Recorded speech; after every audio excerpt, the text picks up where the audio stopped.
So I'm sure everyone remembers about 7 years ago when the greatest game was ever released. This amazing game was Skyrim.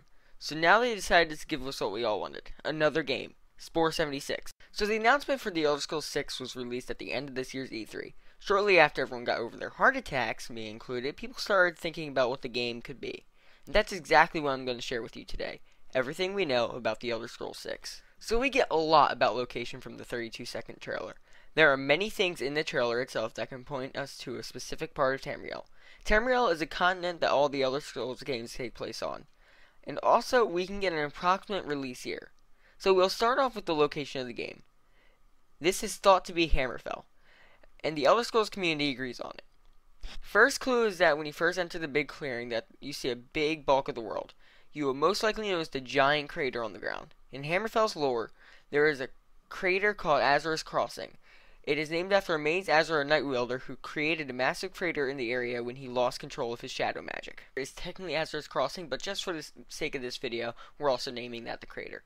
The second thing you may notice is a landmark. This landmark has 3 jutting out landmasses on the coast to the right.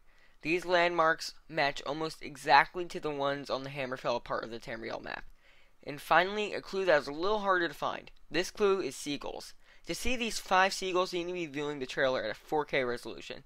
This is because the seagulls are so far out and they are probably only the size of a few pixels. How do we know these are seagulls? Well, there are only 2 types of white birds in Tamriel.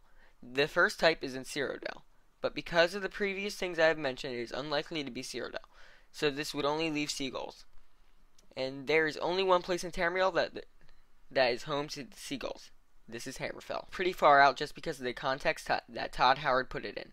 Not only is there 1 game in development before this one, but 2.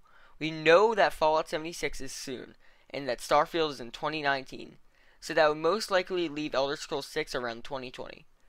But when you think about it, it's not that far off. We will not get any more updates anytime soon from Bethesda since the release is so far out. And in an interview, Todd Howard said that the game is not yet playable, but it is definitely in development. Also, with the game being possibly out as far as 2020, they're most likely using a new engine, possibly the engine that they're using for Starfield.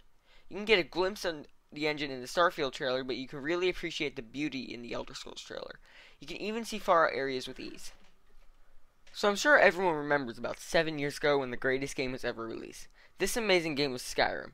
So now they decided to give us what we all wanted, another game, Spore 76. But that's also because the game map is really small. It's actually strange how small the map is, since with the technology that is being used for Fallout 76, the map is able to be big. I think there are 3 explanations for this. One is that they are mashing High Rock and Hammerfell. That would be really neat. 2 is that there's just too much area to keep a nice story to go. So keeping it small makes it better. 3 is that they just want to keep it small because they can. And I really hope it's the first one. Tell me in the comments what you think about the game. Or if you think it will not be in Hammerfell. Thank you all for watching. I hope to see you all next time on Game Talk.